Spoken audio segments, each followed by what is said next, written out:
경제는 글로벌하게 국제 경제를 심층 분석하는 코너입니다. 오늘도 김대호 세한대 특임 교수, 차영주 YG경제연구소장 두 분 나오셨습니다. 어서 오세요. 안녕하십니까. 반갑습니다. 네, 반갑습니다.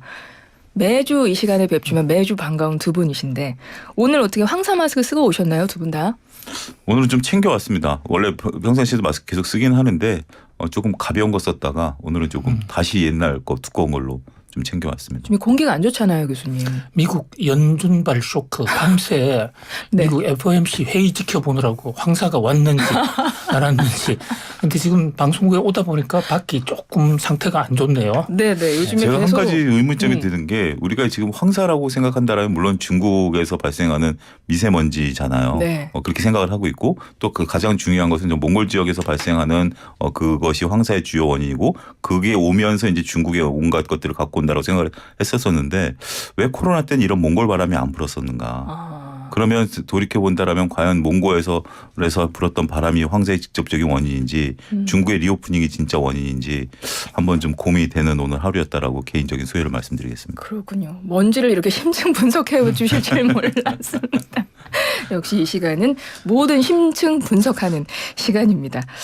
어찌됐건 요즘에 경제도 안 좋은데 진짜 요즘 우리 공기 상태가 대기질 상태가 요즘에 좀 국제 경제를 보는 것처럼 좀 답답하고 내일은 어떨까 막 자꾸 찾아보게 되고 좀 이런 상황인 것 같습니다. 오늘 이야기를 시작할 텐데 무슨 이야기로 시작할지 아마 청취자 여러분들도 다 아실 거예요. 미국 3월 연방공개시장위원회 FOMC라는 빅 이벤트가 있었습니다. 새벽에 결과가 나왔죠. 예상대로 0.25%포인트 인상했습니다. 이 결과 어떻게 보시나요? 우리 겉으로만 놓고 볼 때 지금 세계 경제가 이렇게 어렵게 된 1차적인 그 원인이 바로 연준이 작년 3월 달부터 계속해서 금리를 올렸기 때문에 그로 인한 고통이 지금 가중되고 있는 거 아닙니까? 그런데 이제 올해가 드디어 이제 1년이 됐어요, 금리를. 그런데 한쪽에서는 지금 은행이 도산한다. 이런 상태고 1년간 금리 인상에 대한 피로증 굉장하지 않습니까? 이 상태에서 과연 제롬 파월은 어떤 선택을 할까? 이 대목이 상당히 관심이 컸죠. 제롬 파월은 결국 0.25%라는 이른바 베이직 스텝이라고도 하고 베이비 스텝이라고 하는데 보통 이 금리를 올릴 때 0.25 쿼터 단위로 올리니까요. 0.25를 올리는 선에서 나름대로의 묘수를 냈다. 이렇게 볼 수가 있습니다. 자, 그런데 이것은 결국은 두 마리 토끼를 한번 다 잡아보겠다라는 그런 제롬 파월의 야심이라고 볼 수가 있습니다. 우리가 경제정책에서 두 마리 토끼, 우리가 잡아야 될 두 마리 토끼라면 하나는 물가도 잡아야 되고 또 하나는 경기도 안정시켜야 되는데 지금 한 3주 전만 하더라도 물가가 생각보다 좀 높아졌기 때문에 빅스텝을 해야 된다 하지 않았습니까? 맞아요. 이것을 0.50 빅스텝에서 0.25의 이 베이비 스텝으로 살짝 낮추는 그런 것을 쓰면서도 또 한편으로는 은행의 파산 사태에 대해서는 상당히 그 강력한 보호 장치를 했다. 이런 얘기를 동시에 또 내놨어요. 뭐 일각에서는 은행 파산이 상당히 심각하니까 금리 동결할 수도 있고 마이너스로 갈 수도 있지 않느냐 하는 기대도 있습니다. 그런데 제롬 파월이 여기에 대해서 이것은 뉴욕 증시의 착각이다. 오판이다 이랬습니다. 금리 인하 올해는 자기 머리에는 없다. 또 이런 강력한 한쪽의 메시지를 동시에 냈다 이렇게 볼 수 있습니다. 네. 그런데 뭐 예상대로 0.25%포인트 인상을 하긴 했지만 이 결정을 하기까지 진짜 연준도 고민은 많았을 것 같아요. 연준의 가장 큰 고민이 뭐였을까요? 교수님 말씀하신 것처럼 두 가지겠죠. 하나는 기존에 이제 갖고 있었던 정책, 물가를 잡겠다. 지금 현재 가장 중요한 것은 연준이 내세우고 있는 물가를 잡는 부분들이 가장 크지 않겠습니까? 물론 이제 고용은 지금 현재 조금 한시름 좀 놓고 있으니까 고용이란 토끼는 안 도망가고 집토끼가 돼버렸기 때문에 큰 고민은 없는 그런 상태인데 여기서 이제 그 SVB 사태를 필두로 해서 은행들의 이제 파산이 이루어지기 시작했던 것들이죠. 그게 끝날 듯 끝나지 않으면서 아직까지 여진이 지속되고 있습니다. 미국이 발빠르게 그리고 또 강력한 조치를 내세우고 있음에도 불구하고 현재 뉴욕 주식시장에서는 관련주들의 주가가 계속해서 떨어지고 있는 상황이고 아직까지도 예금자들의 심리가 안정됐다라고 보기 어려운 상황이거든요. 이런 상태에서 과연 그러면 연준은 어떤 스탠스를 보일 것인가. 여기에 이제 제롬 파월 의장이 월가가 착각하고 있다라고 할 정도로 많은 얘기들을 쏟아냈죠. 네. 그 전만 하더라도 그 연준은 지금 현재 내세우고 있었던 터미널 금리 수준에 대해서도 어떻게 보면 연준은 지금 그 조금 한 발 떨어져서 보면 밝힌 대로 걸어가고 있어요. 한 번도 밝힌 거보다 더 과격하게 걸어가거나 덜 걸어간 것 같지는 않습니다. 1년 소회를 지켜본다라면 이번에도 목표를 내세웠던 터미널 금리 5.1 수준 지금 아직 그게 좀 미흡하죠. 그러니까 최종 금리를 최종 금리가 거죠? 이제 5.1이라는 거 12월 달에 밝힌 건데 이번에도 그게 재확인됐다라는 거죠. 지금까지 연준의 지금 기준금리는 4.75에서 5.0 포인트인데 퍼센트인데 이거를 이제 한 번 정도 더 올리고 더 이상 이제 내리지는 않지만 그대로 유지하겠다라는 것은 연준이 기존에 밝혔었던 것과 똑같다라고 말씀드렸겠죠. 자, 고민은 이것을 지킬 것인가 아니면 현재 지금 은행의 사태들로 인해서 자신들이 한번 좀 쉬어가는 모습들을 좀 보여줄까. 쉬어가는 거죠. 이제 금리를 인하하는 건 아니고 일부 뭐 증권가에서는 금리 인하까지 얘기를 했지만 그거에 대해서 관심을 기울이는 솔직히 투자자들은 그렇게 많지는 않았었던 것들이 또 네, 사실이죠. 네. 그랬던 건데 연준은 여전히 오히려 의연한 모습을 저는 보였다라고 개인적으로 생각을 합니다. 그래요?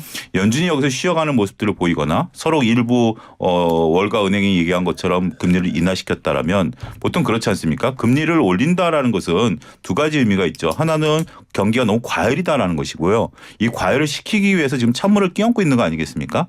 근데 이제 금리를 갑자기 인하를 시킨다라는 것은 불이 쉽게 꺼져버렸다라는 거죠. 다시 불을 지펴야 되는 상황이 된다라면 경기가 그만큼 이거 야 이상한 문제 아니야? 심리에 또 영향을 미칠 수 있는 거죠. 그렇기 때문에 은행에 대해서는 지금 자신들이 잘 대처하고 있다라고 스스로 조금 그렇게 인정하고 있는 것 같고 그렇기 때문에 연준은 자신의 스탠스를 그냥 묵묵히 걸어가고 있다라는 느낌을 많이 받았다. 저는 개인적으로 말씀드리고 싶습니다. 그러니까 연준은 원래 목표대로 뚜벅뚜벅 가고 있다. 이렇게 판단을 하시는 거고 이번에도 시장에서 예상한 대로 0.25%포인트 인상했고 근데 또 시장이 너무 좀 그럴까 봐 올해는 인하는 절대 없다. 이렇게 또 파월 의장이 밝히기도 했고 이제 그런 상황인데 근데 이거는 좀 짚어보고 싶습니다. 이렇게 되면 한미 금리 차가 더 벌어졌거든요. 지금 우리 기준금리가 3.5%인데 미국이 5%가 됐기 때문에 1.5%포인트 차이가 났고 이게 지금 역대 최다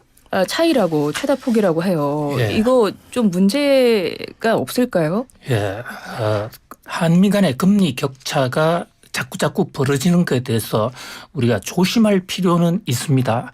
그러나 일각에서 우려하는 것처럼 한미 간의 금리 격차가 한국 경제의 폭망이나 또는 한국 자본의 해외 이탈, 엑소더스 이런 거로 직접 연결은 결코 되지 않는다. 근데 그걸 가장 우려하더라고요. 기사 예. 같은 거 보면 자본 유출. 예, 논리적으로 생각하면 다른 요인이 전부 일정하다고 생각할 때 뭐 경제학에서 그런 가정을 합니다만 금리 하나만 놓고 보면 미국 금리가 한국보다 높으면 한국보다는 미국에 투자하는 게 더 유리할 거예요. 예. 미국 달러가 한국보다 더 안전하고 그런데 투자를 할 때는 금리 하나만 보는 게 아니고 여러 변수를 동시에 본단 말이죠. 거기다가 또 하나 중요한 관점은요. 현재 금리보다도 앞으로의 금리 인상 가능성 이게 금리만 놓고 본다 할 때도 그게 더 중요해요. 앞으로 지금 투자를 미국 자본이 한국에 들어온다. 그러면 이 자본이 6개월 또는 2, 3년 있다가 나갈 텐데 그때 환율이 어떻게 되느냐 금리가 어떻게 되느냐 이게 더 중요하거든요. 그런데 이번에 이 FOMC에서 금리를 0.25%포인트를 인상을 하면서 같이 발표한 점도표라는 게 있습니다. 예. 점도표가 영어로는 도트 그래프 점을 딱딱딱딱 찍어서 만드는 도형이다 해서 점도표라고 부르는데요. 연준의 최고 간부 18명이 익명으로 앞으로 금리가 분기별로 어떻게 될 거야. 연준 간부들이 실제로 금리를 결정하는 사람들이기 때문에 그 사람들의 속내가 잘 나오기 때문에 이게 앞으로의 금리거든요. 예.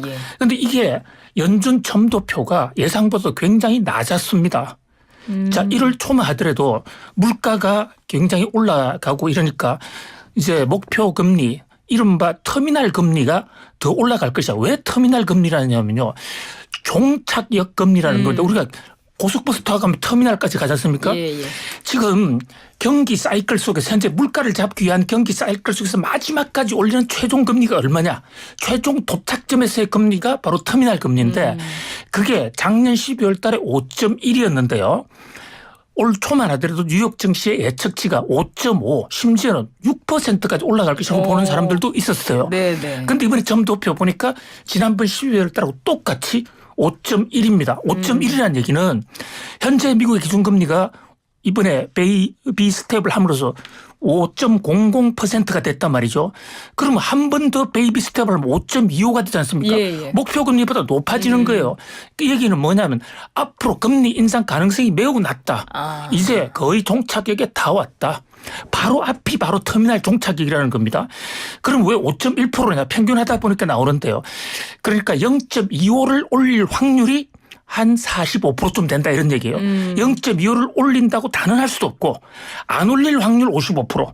그렇다면 이 지금 미국의 금리 인상이 더 이상 진행되지 않을 거라고 보면 한국에 와 있는 자금이나 한국에 투자할까 말까 하는 자본 입장에서는 미래의 금리를 볼 때 오히려 한국은 지금 3.5로 금리가 상대적으로 낮기 때문에 좀 더 올라갈 수 있기 때문에 네. 많은 산업 투자자들은 미국보다는 한국을 더 선택할 수 있어요.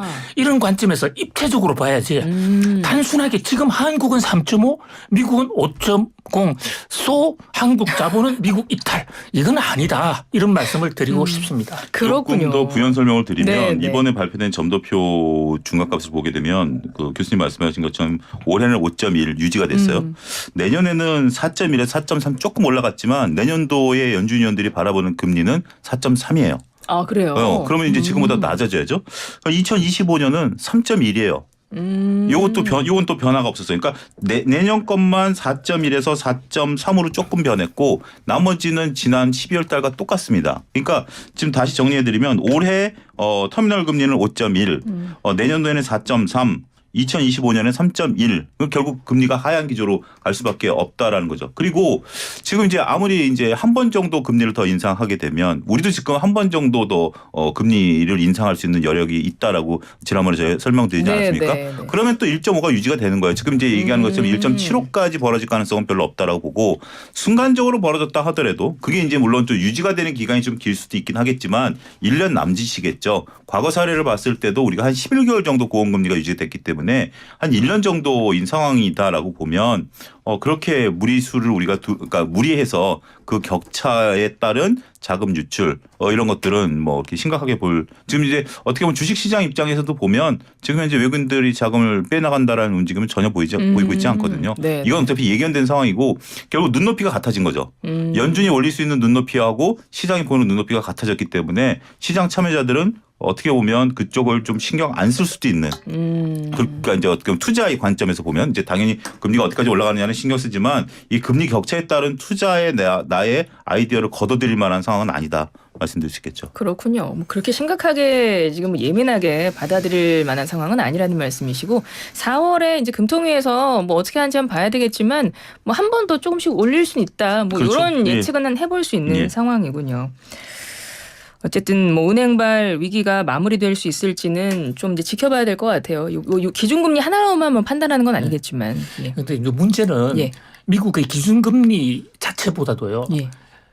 실리콘밸리 은행이라는 그 은행의 도산 예금 인출 중단으로 촉발된 미국의 지방은행 이 도산 사태가 그렇게 쉽사리 완전 수습이 될 것 같지는 않다. 아, 그래요. 예, 이 대목이 지금 일단은 잡은 것처럼 보입니다. 그리고 그렇게 자꾸 메시지를 내고 있잖아요. 은행 시스템은 지금 안정적이다. 이런 이야기도 재무장관이 하고 있고. 그렇습니다. 예. 우리가 IMF 금융 위기 갈 때요. 우리나라 그 관리들 당시 김석동 금융위원장 뭐 이런 분들 한국이 IMF 외환위기로 경제가 망하면 손에 장을 지지겠다 이런 얘기를 했어요. 그래서 나중에 한번 실제로 장에다가 불을 놓고 지진 적도 있습니다. 무슨 말씀을 드리고자 하느냐면요. 네.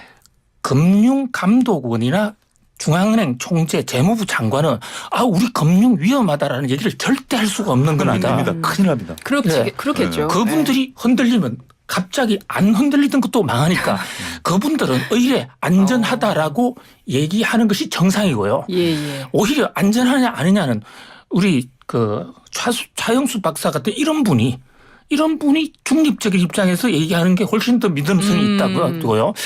자, 그런 면에서 제닛 옐런이 제롬 파월이 은행 안전하다. 그것은 의례적인 얘기로 볼 수 있어요. 생각해보니까 진짜 안전하면 아무 말도 안 할 것 같아요. 그렇습니다. 저는 맞아요. 저는 특히 제닛 옐런 장관이 이 최근에 이틀 전에 연설을 하면서 은행들 예금 보장을 해주겠다라는 얘기를 한 적이 있어요. 이게 지금 일파만파로 미국 사회에 큰 혼란을 야기하고 있는데요. 네. 은행들이 모든 예금, 보험 들건 안 들건 모든 예금을 사고가 나도 만약에 보장을 해준다 이러면 누가 앞으로 은행 예금 보험을 들겠습니까? 어차피 사고 나면 정부가 다 해주는 거고. 그렇죠. 그다음에 은행들 입장에서도 완전히 살판이 난 거예요. 왜냐하면 안전자산을 가져다가 굉장히 위험한 데 굴리는 겁니다. 그러면 위험한 자산일수록 도산될 가능성도 있지만 수익이 하이 리스크 하이 리턴이거든요. 그랬다가 망하면 정부가 대준다. 전방 제닛 옐런 장관이 그런 얘기를 한 것은 그만큼 은행 위기가 심각하다는 거예요. 거꾸로. 그런데 지금 밤사이에 들어온 제닛 옐런의 상원 청문회 때 얘기 보니까 자기 그런 적 한 적 없대요. 아, 그래요? 네. 전 은행에 포괄 예금 보장한다는 거 자기는 그런 거 한 적 없다. 지금 중소 지역 은행에 대해서 문제가 있는 개별 케이스를 보고 거기에 대해서 예금 안전을 기하도록 해주겠다고 약속한 것이지 포괄보험제 도입은 일부 언론의 보도고 자기 얘기가 아니다라고 또 얘기를 뒤집었어요. 그다음에 저쪽 저 스위스 크레딧 스위스 은행 사태도 인수 과정이 그렇게 순탄하지는 않을 것이다. 그 과정에서 많은 우여곡절이 있을 것입니다. 그러니까 우리가 그걸 잘 대응해야 된다. 이렇게 말씀드리고 싶습니다. 네. 어떻게 보면 주식시장의 반응이 교수님 말씀하신 것처럼 그렇죠. 지금 현재 그 관련된 은행들 같은 경우 주가가 먼저 폭락을 해서 거의 바닥권에 있지만 새로운 은행들 주가도 지금 많이 빠지기 시작하거든요. 근데 이 빠지는 폭이 뭐 1, 20% 정도가 아니라 3, 40%씩 빠지는 그런 모습들을 좀 보여주고 있기 때문에 결국 투자자들의 심리 를 반영하고 있다라는 거죠.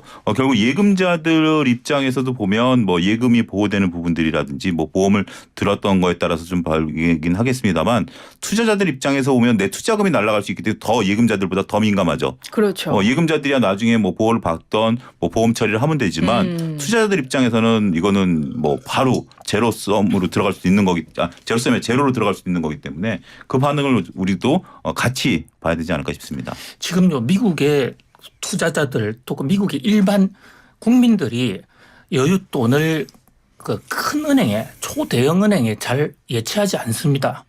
우리하고는 좀 달라요. 왜냐하면 저도 뭐 미국의 지방에서 학교를 다니느라고 오래 살았습니다만 미국은 땅덩이가 워낙 크기 때문에 큰 대형 은행들이 시골에 안 들어와 있어요. 네네. 우리는 5대 은행이 다 있지 않습니까? 네. 그런데 그 은행은 도시의 일부 지역에만 있고 대부분 투자은행가 월스트리트 이런 데만 있는 겁니다. 대부분 지방은행이 수천 개가 있습니다. 다 중소은행들이 있는 거군요. 그렇습니다. 지방 아주 자그마한 은행들이 그리고 그쪽은 대출도 잘해줘요. 동네 사람들이 친구고. 그런데 지금 그쪽에서 인출 중단 사태가 터졌으니까 제 아는 사람들도 무슨 저부터 돈 빨리 꺼내라. 지금 제닛 옐런이 도와준다고 하더라도 골치 아프게 할 건 뭐 있어. 좀 나가서 시내 나가서 큰은행 시티나 웰스파고 JP모건 같은 데 맡겨. 실제로 돈이 지금 대이동을 하고 있습니다. 미국의 돈이. 네네.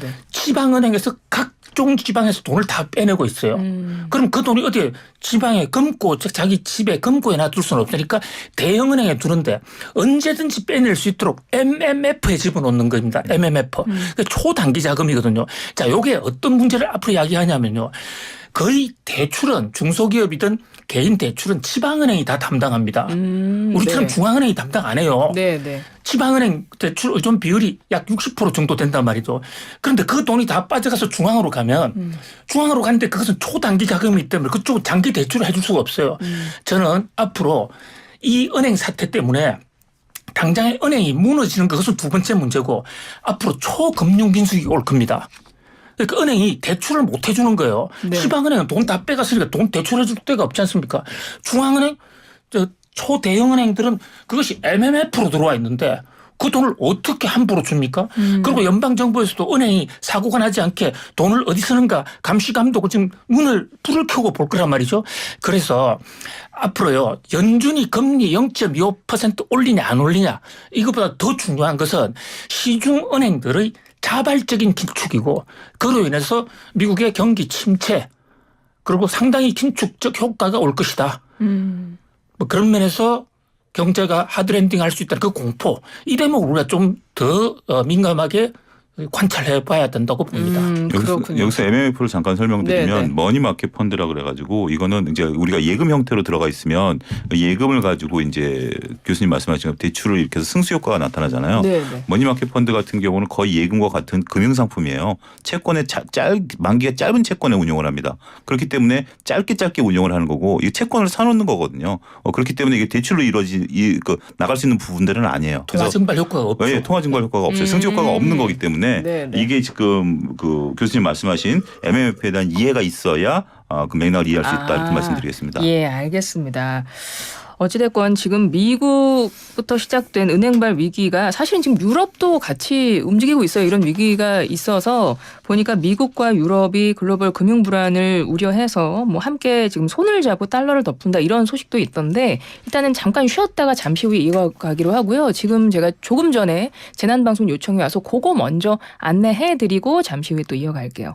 차영주 와이즈 경제연구소장님, 김대호 세한대 특임교수님 두 분과 함께 국제경제를 심층 분석하고 있습니다. 경제는 글로벌하게. 근데 이 1시간이라는 시간이 두 분과 함께하면 늘 느끼는 거지만 심층 분석하기 굉장히 짧은 시간이다. 이거를 늘 느끼면서 하고 있습니다. 또 이제 바쁘게 2부 시작을 해보죠.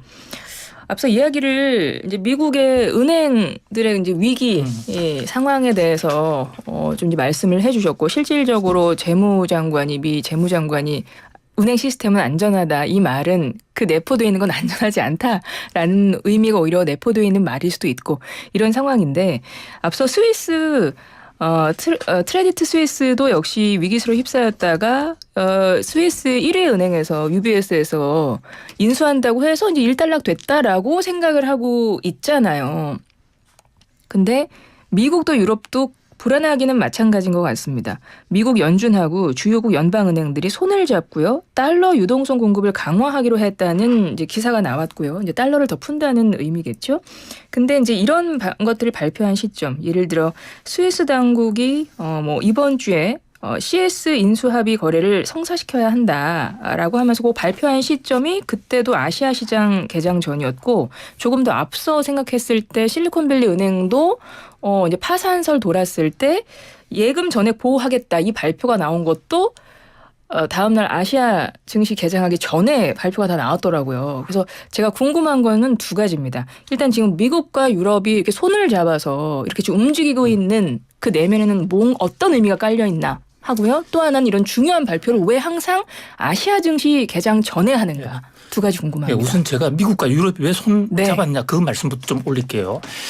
자, 지금 미국이 제롬 파월 연준 의장과 스위스, 유럽은행, 영국, 일본, 캐나다 이런 나라들이 지난 주말에 일요일 날 전격적으로 화상 통화를 하면서 통화 스와프를 일주일 단위에서 하루 단위로 대폭 당긴다 이런데 그래서 결국 더 서로 간에 달러를 더 많이 쓸 수 있도록 한다 이런 얘기예요. 자, 지금 통화 스와프라는 것은 우리가 그렇게 금융위기 작년에 어려우니까 제니 옐런 바이든 대통령에게 우리 좀 해주세요. 그러고 싹싹 빌었습니다. 그런데 미국은 한국의 요청에 대해서 지금 이 순간까지 말 한마디 없습니다. 아, 그래요? 예, 안타까운 일이죠. 자, 그리고 우리가 1997년에 외환위기 IMF 외환위기 갔을 때 우리나라 은행들이 마구 무너졌습니다. 그때 우리나라 은행이 무너져서 우리가 미국에 SOS를 쳤습니다. 그럴 때 미국 또는 IMF가 뭐라고 그랬냐면 문제가 있는 썩은 부분은 잘라내야 나머지가 살아. 구조조정해. 이래서 우리는 엄청난 고통을 겪었습니다.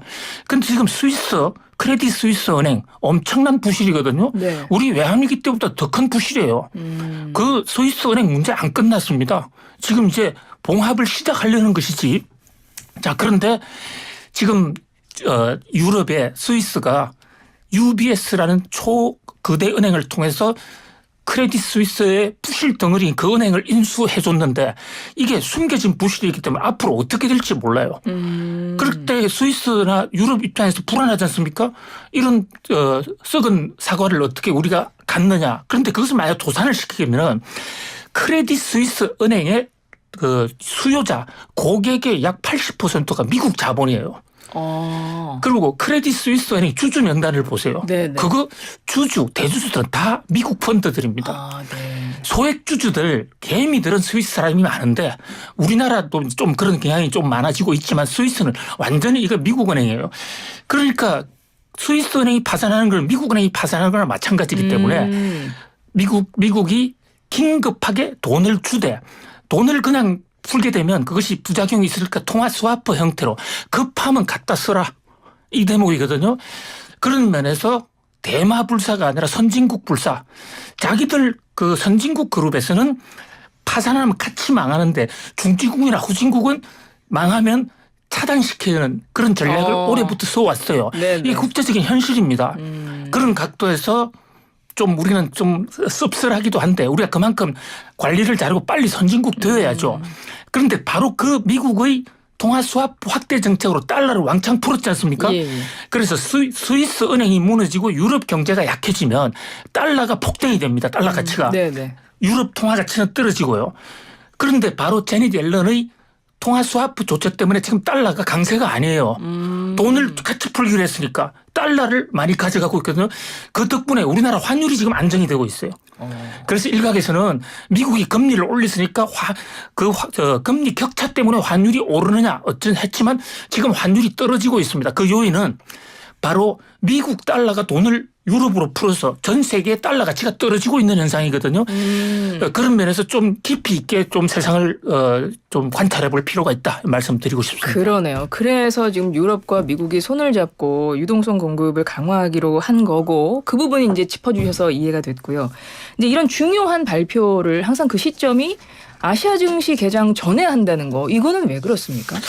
일단 그 중요한 것은 이러한 사태들이 주로 주말에 발생을 했다라는 거죠. 네네. 이제 SVB 사태도 그렇고 CS 같은 경우도 주말에 발생을 하다 보니까 주말 이후에 이제 주말에 이제 긴박하게 움직였었던 거죠. 교수님 말씀하신 것처럼 그 CS를 UBS가 인수할 때 10억 프랑 정도에 인수하겠다라고 했는데 일단 뭐 CS에서는 30억 프랑에 가져가라라고 했고 이걸 또 스위스 중앙 정부가 이걸 압박을 해가지고 손실 보상해 줄 테니 30억 프랑에 일단 가져가라 해서 그것도 이제 언제까지 그 아시아 증시가 열리기 전까지 결정을 내려라 그래서 급박하게 그러니까 이제 서로 간에 줄다리기를 해서 보통 이런 것들은 이루어져야 되는데 10억 프랑과 30억 프랑 격차가 크잖아요. 그러니까요. 그런데 이제 중앙정부가 나서가지고 손실보상 90억 프랑 해줄 테니까 일단 아시아 증시 열리기 전까지 빨리 인수해라라고 도장 꽝꽝꽝 찍은 거거든요. 예. 왜 그랬을까요? 그러고 보면 이 주말 이후부터 가장 먼저 열리는 게 아시아 시장이죠.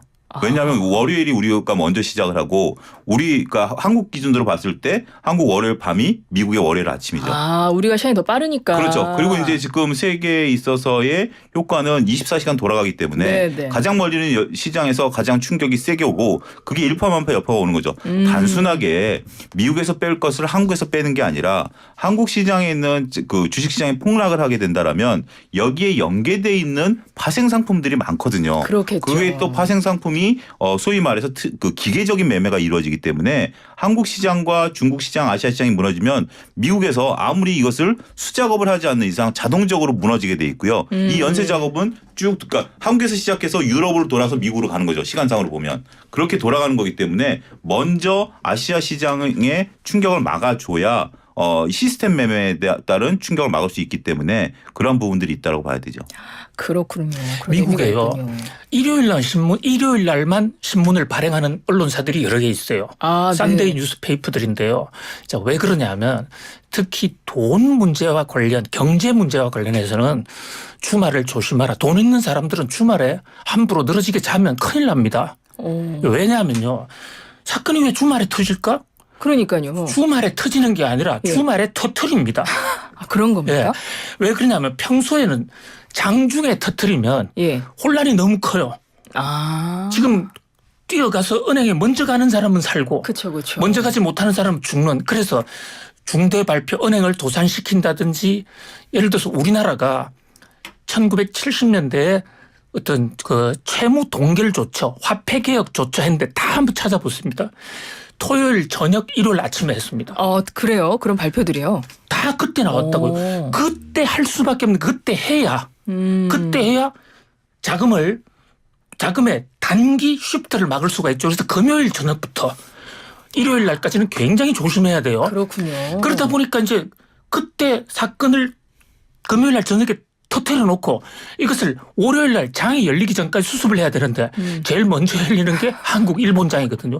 그 시간 전에 열어야 한국 투자자들을 위한 게 아닙니다. 그러니까요. 미국 투자자들이나 전 세계 투자자들을 위해서 한국 장 열리기 전에 일단 사태를 수습하는 것이죠.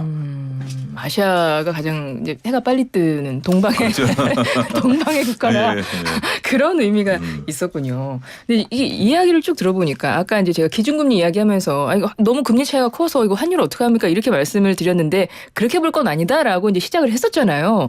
근데 지금 이 미국의 은행 위기 사태와 관련해서 또 유럽과 미국 정부 나서서 손잡아서 달러 유동성 공급하고 이런 모든 과정들이 그런데 또 환율은 안정이 되고 다 연결이 되어 있는 일이기 때문에 이런 경제 뉴스 특히 하나하나 이렇게 살펴보시기보다는 전체적인 정말 흐름을 이해하지 않으면 이거 깊이 있게 의미를 이해를 못 하겠군요. 어떻게 보면 통화 수입 스와프라는 용어도 좀 이해가 안 되시는 분들을 위해서 부연 설명을 드리면 이거는 이제 그러니까 미국과 그 다른 나라 돈을 언제든지 서로 교환할 수 있도록 약정을 맺어놓는 겁니다. 예를 들면 교수님 말씀하신 것처럼 우리가 원하는 것은 원화를 주고 달러를 갖고 올 수 있게 소위 말해서 마이너스 통장을 개설해 놓는 것과 같은 거죠. 평상시에는 안 쓰다가 위급할 때 원화를 주고 달러를 갖다 쓸 수 있는 거죠. 그런데 미국 같은 경우는 지금 주요 기축통화국에는 통화 스와프를 상시적으로 열어놓고 있습니다. 일본과도 통화 스와프가 체결이 돼 있는 상태고 유럽과도 체결이 돼 있는 상태죠. 그런 것들을 더 이제 짧게 해서 그들이 지금 이제 그 돈을 뺏기 시작하는 거죠. 자국 통화를 주고 그러면 서로 간의 통화 안정이 될 수 있고 그 대신 달러는 유동성이 풀어지는 거니까 결국 달러의 가치는 떨어질 수밖에 없다라고 보는 거죠. 알겠습니다. 감사합니다. 제가 일본에서 책을 한 권 샀어요. 젊었을 때. 일본에 가면 책들이 선진 문물이 과거에 많았었어요. 그래서 책에 스와프가 있더라고요. 그 통화 스와프가 재미있었기 때문에 통화 스와프인 줄 알고 책을 샀어요. 공항에서 비행기에서 이렇게 보니까 이게 아니고 책 내용이 뭐냐면 배우자를 서로 바꾸는 거예요. 스와핑. 그걸 스와핑 그 똑같은 겁니다. 왜 이거 별로 좋은 거 아니지만 왜 이런 말씀드리냐면 배우자를 바꾸는 게요. 영원히 바꾸는 게 아니라 일주일 후에 돌려받기로 하고 바꾸는 게 일본에서 말하는 스와핑이에요. 우리나라는 그런 거 없는 것 같아요. 그런데 왜 이 제도가 왜 나왔느냐. 통화 스와프를 좀 이해할 필요가 있어서 말씀을 올리는데 미국 사람이 한국에 투자를 합니다. 달러를 가져왔어요. 달러를 가져와서 투자를 하는데 우리나라에서 주식을 사려면 달러로는 안 받아줍니다. 바꿔서 원화로 가지고 가야 되지 않겠습니까? 그런데 원화로 바꿔가지고 주식을 샀다. 그래서 주가가 올라서 다시 바꿔서 달러를 바꾸려는 달러를 안 바뀌는 거예요. 중국 같은 데 가면 달러를 중국 돈으로 바꾸기는 쉽지만 중국 돈을 가지고는 달러를 안 바꿔줘요. 그래서 투자를 할 때 환매 조건부 다시 달러로 돌려받는다는 그게 스와프예요. 그러니까 지금 미국과 일본, 스위스가 하고 있는 스와프는요. 스위스가 돈이 급하면 국제적으로는 달러가 더 공신력이 높으니까 달러 마구 갖다 써. 일주일 내에 갚어. 마구 펑펑 써. 돌려주기만 하면 돼. 이거거든요. 기축통화가 지금 미국 달러밖에 하나밖에 없잖아요. 그런데 미국 입장에서도 미국은 안전하다 하더라도 다른 선진국이 무너지면 미국도 무너질 수 있다. 그래서 똘똘한 유로존, 영국, 캐나다, 스위스, 일본 이렇게 그들만의 리그를 만들어 놓고 있는 것입니다. 그것을 이번에 그 스와핑 훨씬 더 많이 하게 매일매일 할 수 있게 팍 열어준 거죠. 그러니까 유럽에서 지금 금융위기지 않습니까? 이 스위스 크레딧 은행 때문에 유럽에서도 같이 어렵다고요. 미국 달러를 왕창 갖다 쓰는 겁니다. 그러니까 미국 달러가 풀렸어요. 그래서 미국 달러 가치가 떨어졌습니다. 그러니까 우리 돈 가치가 올라가서 우리 환율이 지금 내려가는.